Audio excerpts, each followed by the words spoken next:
गुरुवे नमः। ओम।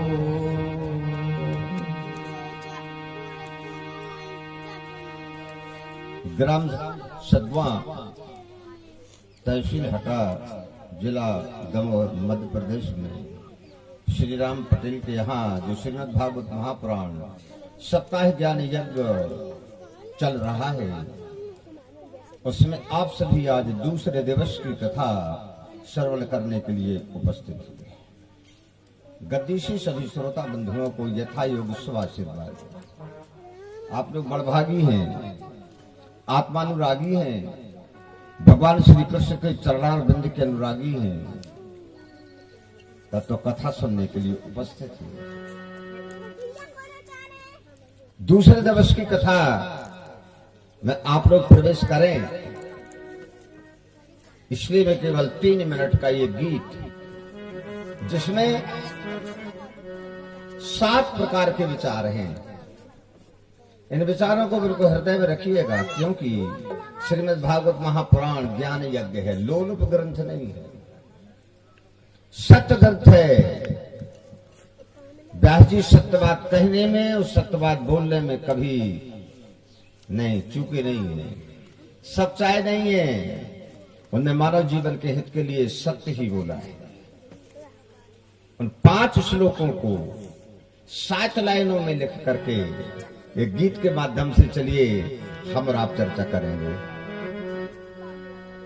पहला, जिसके हृदय में कपट होगा वह दिल से कभी रो नहीं सकता।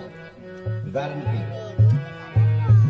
किसी के ऊपर आपत्ति आ जाएगी, रोएगा पर दिल से नहीं रोगा। और जो कुटिल होगा, जो कामी होगा, जो छली होगा, वह कभी किसी का हो नहीं सकता। इन लाइनों को सुनिए। कपट जिसके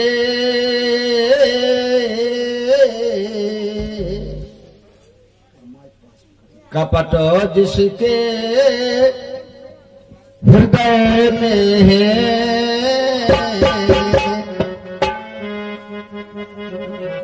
कपट जिसके हृदय में है, वो दिल से रो नहीं सकता।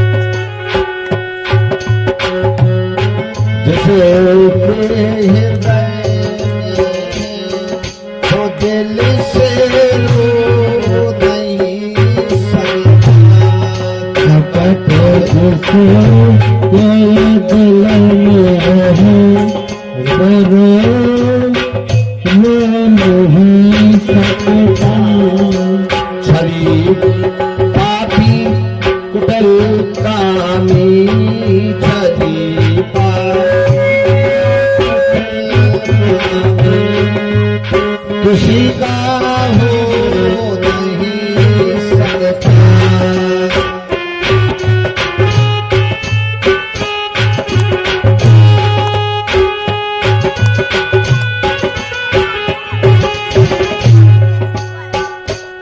ये बात है,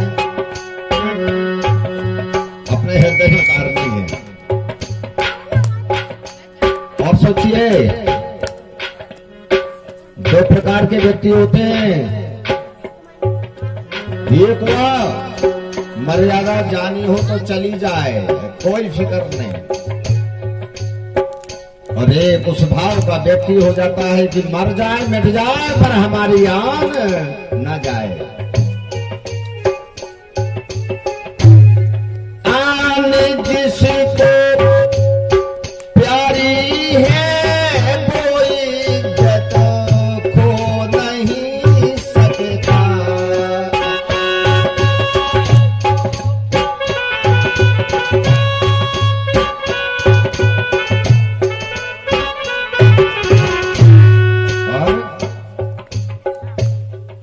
कलंकी खल दुराचारी, कलंकी खल दुराचारी, ओ सुख से सो नहीं सकता।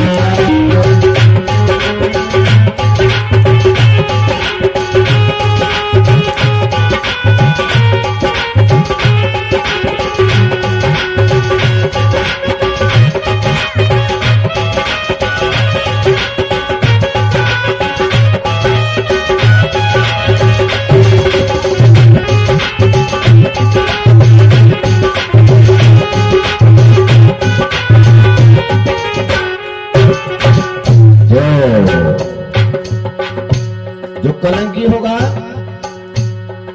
जो दुराचारी होगा, उसे सुख से नींद नहीं आ सकती।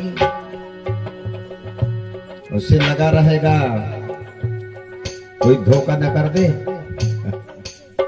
और सुनिए, बसी है घाट दिल जिसके रमाए, जो विषय रस में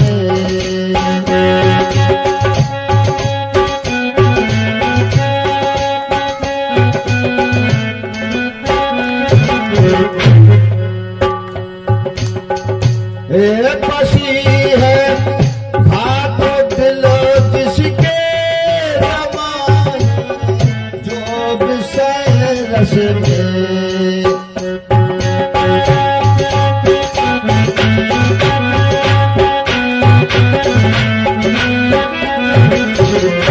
देखो भाई, जिसके मन में घात निवास किए हैं,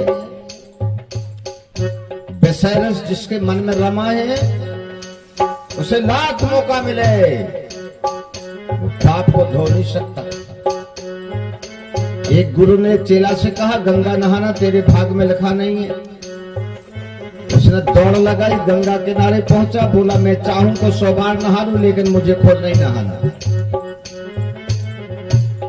बसी है घाट दिल जिसके रमाए, जो विषय रस में।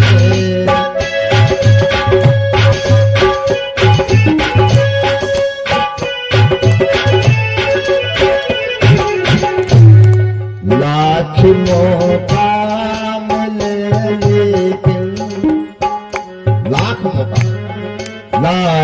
मौका मिले लेकिन, पापी को धो नहीं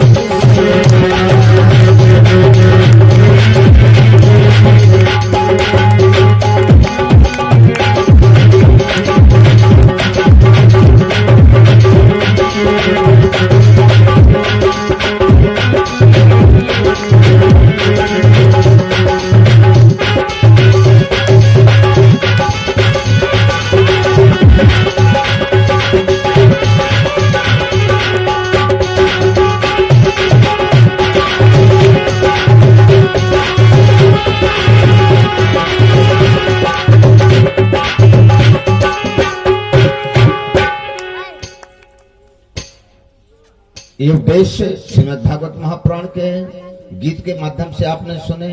लेकिन ये भी कहते हमारे व्यास जी, जरा सी समझ जिसमें है, जो थोड़ा सा विवेकी है, वह पाप का बोझ कभी सिर पर ढो नहीं सकता। हाँ, आइए हम आप श्रीमद् भागवत के दूसरे दिवस में प्रवेश करते हैं। भगवान श्री सुखदेव जी श्रीमद् भागवत की गाथा सुनाने बैठे हुए हैं और राज्य से परित्यक्त श्रापित महाराजा परीक्षित श्रीमद् भागवत महापुराण की कथा सुनाने के लिए उपस्थित है। सज्जनों, एक बात आपसे कह दूं, प्रत्येक भागवत के चौथे दिन श्री कृष्ण का जन्म होता है, मनाते हैं पंडित लोग। हमने भी पूरे जीवन मनाया, परंतु यहां पर थोड़ा हमने परिवर्तन किया है। थोड़ा परिवर्तन क्या किया कि भगवान कृष्ण का प्रकट उत्सव हमने तीसरे दिन रखा है, ताकि कथा आप लोगों को हम भरपूर कथा सुनाएं। और हम अपने प्रिय विद्वान बंधुओं से, प्रिय श्रोताओं से एक बात और कहेंगे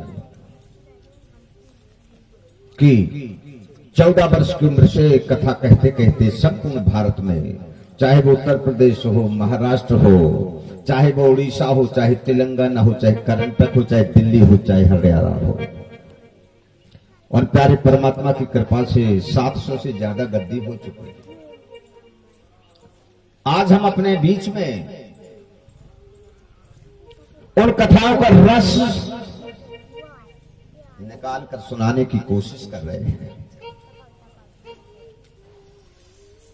ये तो हमने भी हजारों बार सुनाई है कथाएं, ध्रुव की, अजामिल की, गजेंद्र की, बलि की, सभी।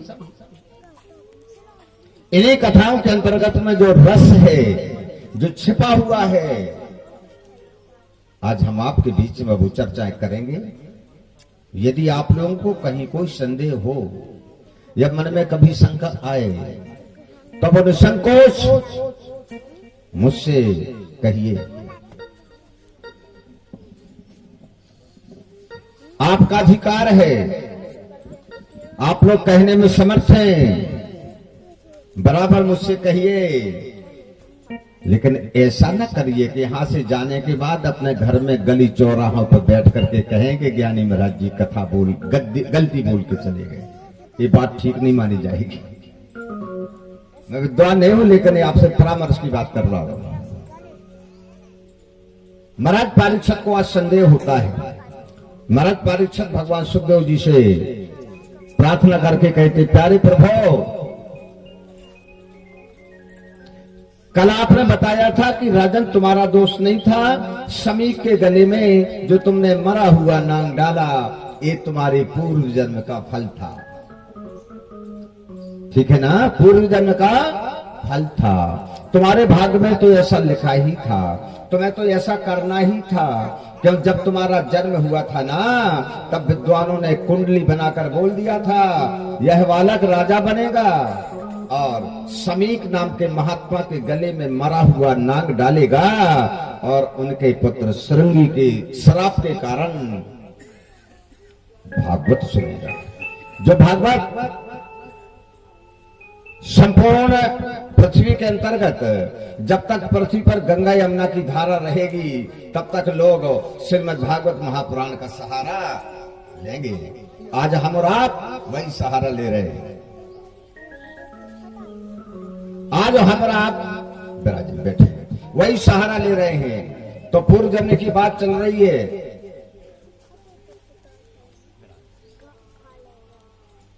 मरद परीक्षित ने जब कहा तो सुखदेव जी ने कहा, हां राजन, मनुष्य अकेले एक जन्म के कर्मों का फल नहीं भोगता, अनेकों अनेकों जन्मों के कर्म भोगता है। यही प्रश्न अर्जुन ने भगवान कृष्ण से गीता में किया है। जब भगवान कृष्ण बोलते हैं अर्जुन से, इमं विवस्वते योगम प्रोक्तवान है मव्ययम, यह योग मैंने सूर्य के प्रति कहा था। तो अर्जुन को संदेह होता है और अर्जुन कहते हैं, भगवान अपरम भक्तो जन्म परम जन्म विवस्वता। आपका जन्म तो अभी का है, सूर्य का जन्म बहुत पुराना है, आपने कैसी बात बोल दी। भगवान हंसे और भगवान ने हंस करके कहा, अर्जुन बहुनी में विदितानि जन्मानि तब चार्जुन तान्हम वेद सर्वाणि न तुम वेद परंतप। मेरे तेरे बहुत जन्म हो गए हैं, अंतर इतना है कि मुझे उन सभी जन्मों का ज्ञान है और तुझे उन जन्मों का ज्ञान नहीं है। तू ऐसा नहीं कह सकता कि उस जन्म में मैं नहीं था, या उस काल में नहीं था, या आगे नहीं रहूंगा। हाँ, महाभारत हुआ हम लोग तब भी थे, लड़े हो या न लड़े हो ये तो हम नहीं कह सकते, लेकिन थे जरूर। राम राम संग्राम हुआ था तब भी हम रहे होंगे और आज हैं, और शरीर छोड़ के चले जाएंगे तो फिर आएंगे। अब कह नहीं सकते कि हम मनुष्य बनते हैं कि कौवा कुकर की योनि में जाते हैं, ये तो अपने कर्मों के ऊपर आते हैं। राजन सावधान चित्त से सुनो। पूर्व जन्मे स्या विद्या पूर्व जन्मेषु या धनम पूर्व जन्मेषु या नारी अग्रे धावती धावती। आप लोगों को सुनने में आवाज में डिस्टर्ब तो नहीं हो रहा? सुनाई पड़ता है? सही चलो जी ठीक है। अच्छा अच्छा अच्छा। हरिओम। विद्या पूर्व जन्म के द्वारा ही प्राप्त होगी, संपत्ति पूर्व जन्म के द्वारा ही प्राप्त होगी, पत्नी को पति और पति को पत्नी पूर्व जन्म के द्वारा ही प्राप्त होते हैं। हाँ, आगे आगे चलते हैं। जैसे महाराज परीक्षित ने कहा कि गुरुदेव तो अब कृपा करके मैं उनको सुनना चाहता हूं कि कौन कौन से लोग फिर से जन्म लेकर के आए थे द्वापर में। कथाएं तो मैंने पूरी सुन ली आपकी, कौन पहाड़ कितना ऊंचा है, कितना लंबा है, पाप करने से अजमल का क्या